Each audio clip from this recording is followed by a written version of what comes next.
Hello friends, আমি এলহাম হুসেইন। সবাইকে আফ্রিকি সাহিত্য ও সংস্কৃতি চর্চা কেন্দ্রের পক্ষ থেকে শুভেচ্ছা জানাই।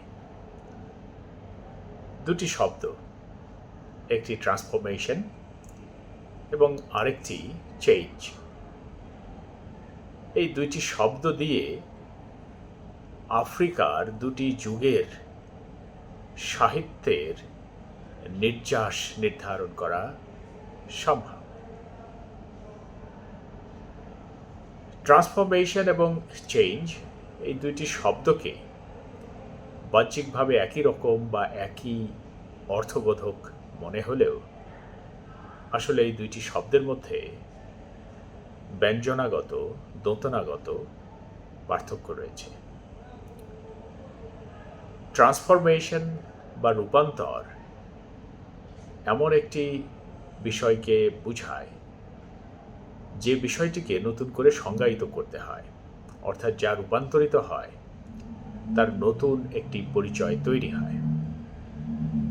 আর অন্যদিকে চেঞ্জ বা পরিবর্তন যেখানে ঘটে সেখানে নতুন করে সংজ্ঞায়িত করার প্রয়োজন হয় না। সেখানে বস্তুর যেটি মূল বিষয় বা নির্যাস সেটি অক্ষুণ্ণ থাকে। সে কারণে পরিবর্তনকে নতুন করে সংজ্ঞায়িত করতে হয় না। এর পূর্বের যে রূপ, সেই রূপকে বিবেচনা করেই সেই বস্তুকে বা সেই বিষয়কে চেনা যায় বা সংজ্ঞায়িত করা যায়। আফ্রিকার সাহিত্যের প্রথম দিকের যারা সাহিত্যিক বা আধুনিক আফ্রিকার সাহিত্যের যারা প্রথম প্রজন্মের সাহিত্যিক, যেমন চিনুয়া আচেবে, ওলে সোইকা, গুগি ওয়া থিয়ঙ্গ,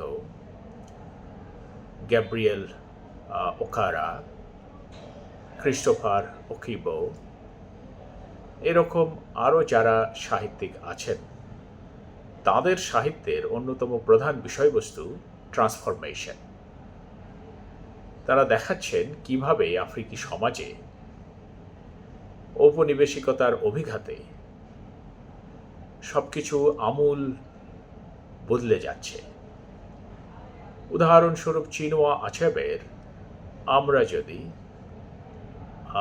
নো লঙ্গার অ্যাট ইজ উপন্যাসটি বিবেচনা করি, সেখানে দেখব যে উপন্যাসের যিনি প্রোটাগনিস্ট অর্থাৎ ওবি ওকনকো, তিনি খুবই মেধাবী ছাত্র এবং স্থানীয় উমোফিয়া প্রোগ্রেসিভ ইউনিয়ন থেকে স্কলারশিপ নিয়ে তিনি আইন পড়তে যান ইংল্যান্ডে। কিন্তু সেখানে গিয়ে তিনি ইংরেজি সাহিত্য পাঠ করেন। তার প্রথমে উদ্দেশ্য ছিল আইন পড়ে তিনি তার এলাকার মানুষদের সাথে জমি নিয়ে ঔপনিবেশিকদের যে সংঘাত বা দ্বন্দ্ব, সেই জায়গায় তিনি আইনে সাহায্য করবেন এবং এই উদ্দেশ্যে তিনি আইন পড়তে চান। কিন্তু ইংল্যান্ডে গিয়ে তিনি ইংরেজি সাহিত্য পাঠ করেন এবং ইংরেজি সাহিত্য পাঠ করে সেখান থেকে ডিগ্রি নিয়ে ফেরার পর তিনি সরকারি চাকরিতে যান এবং সেখানে তিনি ক্রমাগতভাবে নিজেকে রূপান্তরিত করে ফেলেন। অর্থাৎ স্থানীয় যে ফোকলোর, যেটি তার মা বলতে চায়, সেটি তার ভালো লাগে না এবং সে বিয়ে করতে চায় ক্ল্যারা নামের এক মহিলাকে, যে মহিলাকে বিয়ে করা ইগবো আচার অনুযায়ী টাবু বা নিষিদ্ধ এবং তাকে স্থানীয় ভাষায় ওসু বলা হয়। ওসু মানে অজাত, বা যাকে এই স্থানীয় যে ট্রেডিশন বা ঐতিহ্য সংস্কৃতি, তার মধ্যে তাকে অ্যাকোমোডেট করা যায় না বা গ্রহণ করা যায় না। অথচ এই ওবি ওকনকো তাকেই বিয়ে করবে বলে ঠিক করে এবং একদিকে উমোফিয়া প্রোগ্রেসিভ ইউনিয়নের যে স্কলারশিপের টাকা নিয়ে সে পড়াশোনা করেছে সেটি শোধ করতে হয়, বাবা মাকে অর্থ দিতে হয় সংসার চালানোর জন্য, নিজেকে চলতে হয়, এবং যে ক্ল্যারার প্রেমে পড়েছে তাকে তার চিকিৎসা করানোর প্রয়োজন হয়। তো এই প্রয়োজনগুলো মেটাতে গিয়ে ওবি দুর্নীতিতে নিমজ্জিত হয়, সে ঘুষ নিতে শুরু করে, এবং উপন্যাসের শেষে আমরা দেখি যে সে এই ঘুষ নিতে গিয়ে হাতে নাতে ধরা পড়ে। এবং উপন্যাসের শুরুতে আমরা ফ্ল্যাশব্যাকের মতো দেখি যে ওবি ওকনকো আদালতের কাঠগড়ায় দাঁড়িয়ে আছেন, লজ্জায়, অপমানে, আত্ম অনুশোচনায় তার দু চোখ বেয়ে জল গড়িয়ে পড়ছে। অর্থাৎ এখানে ওবি ওকনকোকে আমরা যেভাবে দেখছি সেটি আসলে আফ্রিকার ইগবো সমাজের যে মানুষগুলো, তাদের সংস্কৃতির সাথে যে গভীর সংশ্লিষ্টতা, সেটি কিন্তু ওবি ওকনকোর মধ্যে নেই। অর্থাৎ সে পুরোই বদলে যাওয়া, ট্রান্সফর্মড পার্সোনালিটি, বদলে যাওয়া একজন ব্যক্তি। এবং এই পরিবর্তন ঘটে পশ্চিমা শিক্ষা, কলোনিয়াল বা ঔপনিবেশিক অভিঘাত এবং ঔপনিবেশিকদের যে সংস্কৃতি, সেই সংস্কৃতির সংস্রবের কারণে তার এই পরিবর্তন ঘটে। এটি পরিবর্তন না বলে যদি রূপান্তর বলা হয় সেটি বেশি যথার্থ হবে। ঠিক একইভাবে তার আরেকটি উপন্যাস a man of the people, সেখানে আমরা দেখি সেই উপন্যাসের যে প্রধান চরিত্র ওডিলি সামালু, সে প্রথমে খুবই আদর্শবাদী একজন মেধাবী ছাত্র। সে তার শিক্ষক নানগা, যিনি এখন রাজনীতিতে যুক্ত এবং একজন মন্ত্রীর পদমর্যাদা উপভোগ করছেন, তার সাথে দেখা করতে যান ওডিলি সামালু তার সাহায্য লাভের আশায়। তার এই পড়াশোনায় বা স্কলারশিপ অর্জনের ক্ষেত্রে তার শিক্ষকের সাহায্য লাভের আশায় তিনি যান। কিন্তু সেখানে গিয়ে তার শিক্ষক, যিনি এখন একজন রাজনীতিক, তার যে কিছু অনৈতিক কর্মকাণ্ডের সঙ্গে সংশ্লিষ্টতা, সেগুলো দেখে তিনি হতাশ হন এবং তিনিও ধীরে ধীরে মনস্থির করেন রাজনীতি করবেন, তবে ভিন্ন ধারার, সমাজকে বদলে দেওয়ার রাজনীতি করবেন। তিনি সমাজকে নতুন করে গঠন করার রাজনীতি করবেন। কিন্তু রাজনীতিতে যুক্ত হলেও, রাজনৈতিক দল গঠন করলেও আমরা দেখি ওডিলিও শেষ পর্যন্ত তার যে আদর্শ সেটি থেকে বিচ্যুত হন। তিনি সেই সমস্ত উৎস থেকে অর্থ গ্রহণ করতে প্রস্তুত যে উৎসগুলো প্রশ্নবিদ্ধ, এবং তিনি নির্বাচনের আগে আমরা দেখি যে তার বিরোধী দলের যারা সদস্য তাদের দ্বারা আক্রান্ত হন, তিনি প্রহৃত হন এবং হাসপাতালে যান। তার একজন সঙ্গী প্রহৃত হয়ে মারা যায় এবং শেষে আমরা দেখছি যে ওডিলির মধ্যেও সেই আগের আদর্শ নেই, যে আদর্শ নিয়ে তিনি রাজনীতিতে যুক্ত হয়েছিলেন। দেশকে বদলাবেন বলে যে আদর্শ নিয়ে যুক্ত হয়েছিলেন, সেই আদর্শ আর নেই। অর্থাৎ তিনিও রূপান্তরিত একজন মানুষ, এবং এই রূপান্তরের পেছনে যে সফটওয়্যার বা যে অদৃশ্য শক্তি কাজ করেছে, সেটি হলো সেই ঔপনিবেশিকতার অভিঘাত। ঠিক এই রকম পরিবর্তনের বা রূপান্তরের কাহিনী আমরা চিনোয়া আচেবের অ্যারো অফ গড উপন্যাসেও দেখি। সেখানেও আমরা দেখি যে ইজুলু, যিনি উলু দেবতার একজন পুরোহিত, তিনি তার সমাজের উপরে কর্তৃত্ব বজায় রাখতে চান। নিজেকে তিনি অর্ধ মানব, অর্ধ দেবতা মনে করেন, এবং স্থানীয়রা যখন মিশনারিজদের স্কুলে যায়, তাদের কথা শোনে, তাদের শিক্ষায় আগ্রহ দেখায়, তখন ইজুলু অভিমান, ক্ষোভ এবং দুঃখ বোধ করেন। তিনি স্থানীয়দের উচিত শিক্ষা দিতে চান এবং সেটা করতে গিয়ে তিনি তার এক ছেলেকে মিশনারিজদের স্কুলে পাঠান। তাদের বিদ্যা, তাদের যে নন্দন, তাদের যে আচার, সেসব শেখার জন্য তিনি জানতে চান। তার ছেলেকে তিনি তার চোখ কান মনে করেন যে গোটা বিশ্বটাকে দেখতে হবে নিজেকে ঠিক রাখার জন্য, নিজের শেকড় ঠিক রাখার জন্য। কিন্তু আমরা শেষ পর্যন্ত দেখি যে তার ছেলে, সেও ধর্মান্তরিত হয়ে যাচ্ছে। আর এক ছেলে, সে অকালে মারা যাচ্ছে এবং তিনি অভিমান করে নিউ ইয়াম ফেস্টিভ্যাল বা নবান্নের যে উৎসব, সেখানে তিনি ইয়াম গ্রহণ করছিলেন না। আফ্রিকি সমাজে, বিশেষ করে ইগবো সমাজে, নবান্নের উৎসবে সাধারণত পুরোহিত আগে শস্য গ্রহণ করেন, তারপরে সেই কমিউনিটির মানুষ সেই শস্য বা সেই আহার্য গ্রহণ করেন। এটি নিয়ম।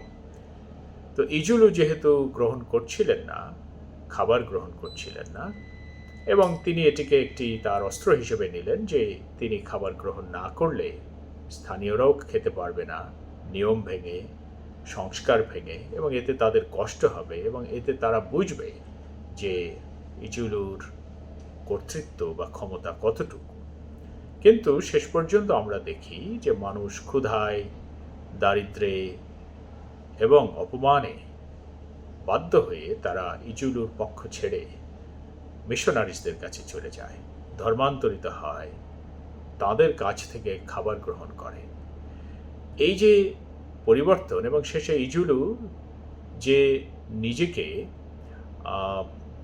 অর্ধেক মানুষ অর্ধেক দেবতা ভাবতেন, সেই ইজুলু শেষ পর্যন্ত দেখেন তিনি আসলে কিছুই না স্থানীয়দের কাছে, এবং একেবারে কর্তৃত্বহীন, প্রভাবহীন একজন সাধারণ মানুষে পরিণত হয়েছেন, যিনি তার অসহায়ত্ব, তার একাকিত্ব বুঝতে পারেন। এভাবে আমরা একটা রূপান্তরের কাহিনী এই উপন্যাসেও দেখি, অর্থাৎ অ্যারো অফ গড উপন্যাসেও আমরা রূপান্তরের কাহিনী দেখি, যে একজন মানুষ যার হেজিমনি ছিল স্থানীয়দের উপরে, তিনি একেবারে রূপান্তরিত হলেন কিছুই না এইরকম একজন মানুষে। এবং এই প্রথম প্রজন্মের আফ্রিকি সাহিত্যিকগণ তারা এই বিষয়টি দেখাচ্ছেন যে কিভাবে আফ্রিকান সমাজে ঔপনিবেশিকতার অভিঘাতে রূপান্তর ঘটছে, ট্রান্সফরমেশন ঘটছে, এবং সেই ট্রান্সফরমেশনের তারা বিরুদ্ধে দাঁড়িয়ে একটি প্রতিপ্রপঞ্চ নির্মাণের চেষ্টা করছেন তাদের সাহিত্যকর্মে। কিন্তু বর্তমান প্রজন্মের যারা সাহিত্যিক, যেমন তাই সেলাসি, যিনি ঘানার একজন সাহিত্যিক, বা তেজু কোল, নাইজেরিয়ান সাহিত্যিক, চিমামান্ডা নগোজি আডিচি, যিনি নাইজেরিয়ান সাহিত্যিক, আমেরিকায় বসবাস করেন, এরপর ইম্বোলো মবুয়ু, যিনি ক্যামেরুনের সাহিত্যিক, নোভিওলেট বুলাওয়েউ, যিনি জিম্বাবুয়ের সাহিত্যিক, এবং ডিনা মেনগেস্টু, ইথিওপিয়ার সাহিত্যিক। এরকম আরও যারা আছেন, যেমন মোহামেদ মুবোগার সার, সেনেগালের সাহিত্যিক। এরকম যারা সাহিত্যিক আছেন এই সময়ে যারা লেখালেখি করছেন, তাদের সাহিত্যে আমরা কিন্তু ট্রান্সফরমেশনের গল্প পাচ্ছি না, পরিবর্তনের গল্প পাচ্ছি, এবং এই পরিবর্তনে তারা ভীত সন্ত্রস্তও নন। এই পরিবর্তনকে তারা সিনথেসিস হিসেবে দেখছেন, যে এখন মাল্টিকালচারালিজমের যুগ, ট্রান্স ন্যাশনালিজমের যুগ, কাজেই একা থাকার আর কোনো সুযোগ নেই। নিজেকে একেবারে রিগোরাসলি আফ্রিকান প্রমাণ করার, অ্যাফ্রোসেন্ট্রিক প্রমাণ করার অথবা নেগ্রিচুড জাহির করার আর কোনো দরকার নেই, সুযোগ নেই। এখন পরিবর্তনকে গ্রহণ করাটাই বর্তমান সময়ের দাবি, যে কারণে আমরা দেখছি যেমন তাই সেলাসি তার যে উপন্যাস ঘানা মাস্ট গো, এই উপন্যাসে আমরা এক ধরনের মাল্টি লোকাল আইডেন্টিটির কথা দেখছি, যেখানে বিশ্বজুড়ে আফ্রিকিরা যাতায়াত করছে, অর্থাৎ গ্লোবাল মোবিলিটি আছে তাদের, এবং তারা নানান কিছুর অভিঘাতে নিজেকে পরিবর্তন করছেন। আফ্রিকান সবসময় আফ্রিকান, কিন্তু একই সঙ্গে তাদের একটি অ্যাকোমোডেটিভ মাইন্ড আছে, অর্থাৎ সুনম্য মন আছে, সব কিছুকে গ্রহণ করে বিশ্ব নাগরিক হয়ে ওঠার সামর্থ্য আছে। সেটি আসলে এই সালাসির যে উপন্যাস অর্থাৎ ঘানা মাস্ট গো, সেই উপন্যাসের আখ্যানে এই বয়ানটি নির্মিত হয়েছে। ঠিক একইভাবে তেজু খোল তার যে উপন্যাস অর্থাৎ ওপেন সিটি, অথবা আরেকটি উপন্যাস ট্রেমার, এই উপন্যাসগুলোতে আমরা দেখছি যে 9/11-এর পর সারা বিশ্ব জুড়ে যে উদ্বিগ্নতার তৈরি হয়েছে, একদিকে নিরাপত্তা নিয়ে উদ্বিগ্নতা, অন্যদিকে অর্থনৈতিক যে নিরাপত্তাহীনতা বা ইনসিকিউরিটি বেড়ে গেছে এবং বেড়ে যাচ্ছে, সেই বিষয়গুলো কিন্তু এই উপন্যাসগুলোর আখ্যানে এসেছে। এবং চিমামান্ডা নগোজি আডিচির যে উপন্যাস আমেরিকানা, সেখানেও আমরা দেখছি যে আমেরিকায় বসবাসরত যারা আফ্রিকান ইমিগ্র্যান্ট, তাদের জীবনের যে সংকট অর্থাৎ টানাপোড়েন, সেই টানাপোড়েন এবং কিভাবে সেই টানাপোড়েনের বিপরীতে দাঁড়িয়ে তারা টিকে আছেন, নিজেদের অস্তিত্ব বা আত্মপরিচয় নির্মাণ করছেন, সেটির বয়ান আমরা দেখি এখানে। এবং নোভিওলেট বুলাওয়েউ, জিম্বাবুয়েন সাহিত্যিক, তার যে উপন্যাস অর্থাৎ উই নিড নিউ নেমস, এবং আরেকটি উপন্যাস গ্লোরি, এই উপন্যাসগুলোতে আমরা স্থানীয় রাজনৈতিক যে দুর্নীতি, রাজনৈতিকতার বা রাজনৈতিক পরিবেশের যে স্খলন, সেটিকে ব্যঙ্গ করে, স্যাটায়ার করে বয়ান নির্মাণ করতে দেখি। তো এভাবে আমরা দেখছি যে বর্তমান সময়ের যারা আফ্রিকান সাহিত্যিক, তারা চেঞ্জ নিয়ে লিখছেন, পরিবর্তন নিয়ে লিখছেন, এবং এই পরিবর্তন নিয়ে তারা ত্রস্ত নন, তারা ভীত নন, তারা এই পরিবর্তনকে বাস্তবতা হিসেবেই নিচ্ছেন। অথচ প্রথম প্রজন্মের যারা সাহিত্যিক, তাদের মধ্যে আমরা চেঞ্জ নয়, ট্রান্সফরমেশনের গল্প দেখছি, এবং এই ট্রান্সফরমেশনের পেছনের যে শক্তি অর্থাৎ ঔপনিবেশিকতা, সেটিও তাদের এই বয়ানে বা আখ্যানের সাথে খুবই ঘনিষ্ঠভাবে জড়িয়ে গেছে। এভাবে আমরা দেখছি যে প্রথম প্রজন্মের আফ্রিকার সাহিত্যিক যারা, তাদের সাহিত্যে আমরা ট্রান্সফরমেশনের কথা শুনি, আর বর্তমান প্রজন্মের যারা আফ্রিকান সাহিত্যিক, তাদের সাহিত্যে আমরা পরিবর্তনের গল্প শুনি, যে পরিবর্তনে তারা ভীত নয়, যে পরিবর্তনকে তারা গ্রহণ করে বিশ্ব নাগরিক হয়ে ওঠার বয়ান হাজির করেছেন পাঠকের সামনে। সবাই ভালো থাকবেন, সুস্থ থাকবেন।